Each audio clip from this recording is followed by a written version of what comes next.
Channel of Vadodara. Fatehpura Ranavas યુવક મંડળ દ્વારા શ્રીજીની વિસર્જન યાત્રા કરવામાં આવી હતી। વડોદરા શહેરમાં શ્રદ્ધા અને ઉમંગ સાથે ઉજવાઈ રહેલા ગણેશ ઉત્સવના ભાગરૂપે વડોદરા શહેરના ફતેપુરા રાણાવાસમાં પણ શ્રીજીની સ્થાપના શ્રદ્ધાપૂર્વક કરવામાં આવી। છેલ્લા 25 વર્ષથી ઉજવાઈ રહેલ ફતેપુરા રાણા સમાજ દ્વારા શ્રીજી સ્થાપના ઉત્સવને 25 વર્ષ પૂર્ણ થતા હોય ફતેપુરા રાણાવાસ સમાજ દ્વારા શ્રીજીની પાલખીને પુષ્પોથી શણગારી તેમને વિસર્જન યાત્રા યોજવામાં આવી હતી। આ વિસર્જન યાત્રામાં સ્થાનિક મહોલ્લાના બાળકો વેશભૂષાથી સજ્જ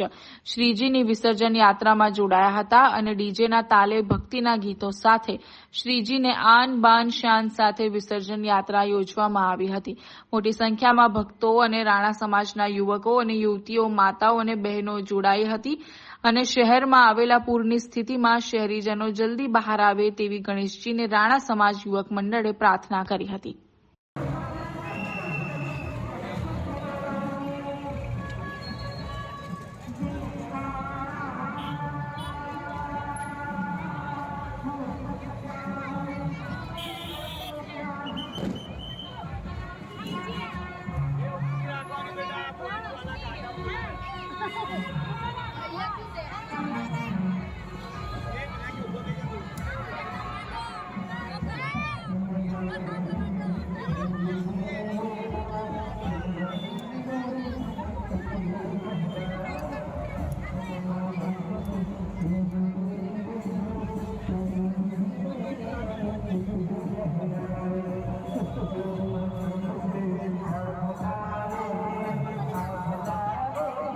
શ્રી 64 જોગણી માતા બાર યુવક મંડળ છેલ્લા 25 વર્ષોથી ગણેશજીની સ્થાપના અને વિસર્જન કરી રહ્યા છે